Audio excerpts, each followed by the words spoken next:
ప్రపంచవ్యాప్తంగా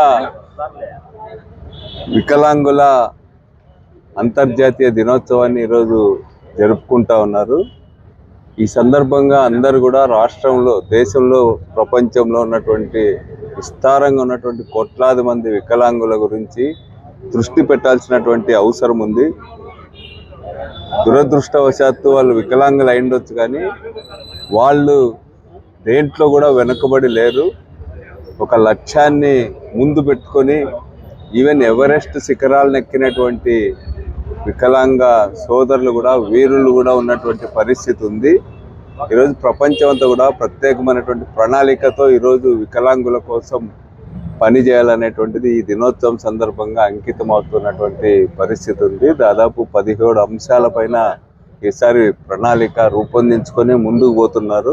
వికలాంగుల యొక్క భవిష్యత్తు బ్రహ్మాండంగా ఉండాలని చెప్పి వాళ్ళ సేవలను భారతదేశం, అదేవిధంగా ప్రపంచం అంతా కూడా పూర్తిగా వినియోగించుకోవాలని ఈ సందర్భంగా అందరం కూడా ప్రతినబూనాల్సినటువంటి అవసరం ఉంది.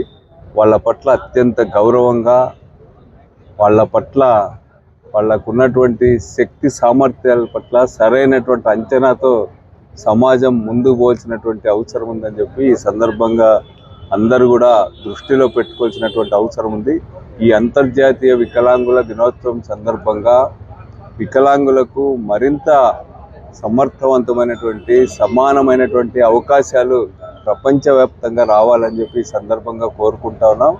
వైఎస్ రాజశేఖర రెడ్డి గారి, జగన్మోహన్ రెడ్డి గారు తాము ముఖ్యమంత్రులుగా ఉన్నటువంటి సందర్భాల్లో వికలాంగుల పట్ల ఒక ప్రత్యేకమైనటువంటి శ్రద్ధ తీసుకొని వాళ్ళ పెన్షన్లు వీటన్నింటి విషయంలోనే కాకుండా ట్రైసైకిల్స్ లాంటివి పంపిణీ చేయడంలో వీటన్నిటిలో కూడా ఆదర్శంగా నిలబడినారు. వైఎస్ఆర్ కాంగ్రెస్ పార్టీ భవిష్యత్తులో కూడా వికలాంగులకు సమానమైనటువంటి అవకాశాలు కల్పించడానికి అన్ని ప్రయత్నాలు చేస్తుందని ఈ సందర్భంగా తెలియజేస్తారు.